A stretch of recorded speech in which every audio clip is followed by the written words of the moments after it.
What's up, YouTube? Capital G. You guys may have heard by watching VectorKiss's video that some of the TCG exclusives from Abyss Rising have been announced. I'm just going to give you guys my spin and talk about them and share some of my opinions and views on the cards. I'm not going to talk about Ignoble Knight of Black Laundsallyn because I already made a video about that. I will talk about some of the other cards. First card, Mermail Abyssmander. Obviously, they're going to give Mermails a lot of support because it's one of the focuses of this set. It's a water fish, level 4, 100 attack, 2000 defense. You can banish this card from your graveyard to activate one of these effects. Increase the level of all Mermail monsters you control currently by 1. The second one does the same exact thing, but you can increase by 2. So this is like the balanced version of Wind Up Shark. Like, there's no derpy. It has, pretty decent defense. It doesn't activate any of the Atlanteans because you don't discard anything. So, overall, this card is decent. I can't really see how it's going to be used that much unless you discard it via another Mermail. You know what I mean? But from my understanding, Mermails don't really exceed that much. So, I mean, it opens up some exceed plays, but that's pretty much it. The second card, Giant Soldier of Steel. It's a rank 3 exceed Earth Rock monster, 1300 attack, 2000 defense. It requires 2 level 3 rock monsters to exceed summon it. This card is unaffected by all monsters' effects. Once per turn, during either player's turn, you can detach 1 exceed material from this card. It gains 1000 defense until the end phase, and if it does, you take no effect damage from your opponent's card effects during this turn. That's pretty cool because can you say anti-burn? What? Your opponent does like a whole bunch of burn cards and you're just like, activate the effect. Take no damage.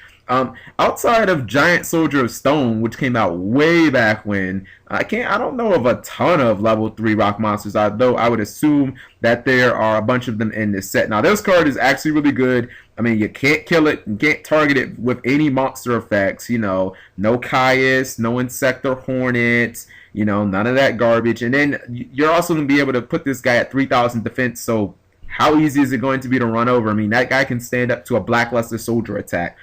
This card's definitely nice. Summon Rescue Rabbit, activate the effect, get 2 Giant Soldiers of Steel.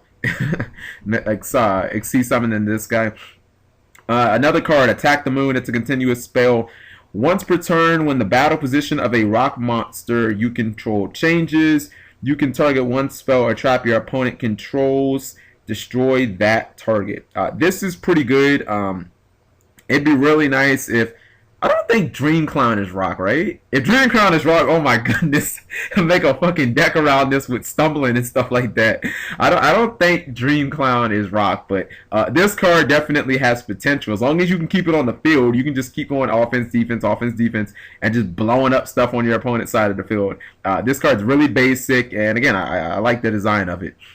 Next card is Spellbook Library of the Heliosphere. It's a normal spell. If you have 3 or more spellbooks in your graveyard, reveal the top 2 cards of your deck and add any revealed spellbook cards to your hand. Shuffle any remaining cards back into the deck. You can only activate 1 Spellbook Library of the Heliosphere per turn, so it has the Power Duality clause. And you can't activate any spell cards this turn unless they're spellbook spell cards. So that definitely hurts, and I'm not so sure how often, Prophecy decks keep 3 spellbooks in their graveyard to begin with, but not to mention, this is still a chance card. You reveal 2 and you only get to add the spellbooks. Not to mention, you can't activate any other spells during that turn. So this card seems like too many drawbacks in my personal opinion. There's a chance that it could be a neg 1, even if it does go 1-for-1 or +1, you can't activate a bunch of spells that you want. You can only activate those spellbook cards. So, I'm not really sure how explosive your turn is going to be. This card is just, it's all right. I mean, I'd have to look at much more Prophecy support before I really decided whether it's a great card or a terrible card. Right now, I'm just going to say, just right above mediocre maybe, because it does have a potential to be a +1. Last card, Spellbook Star Hall.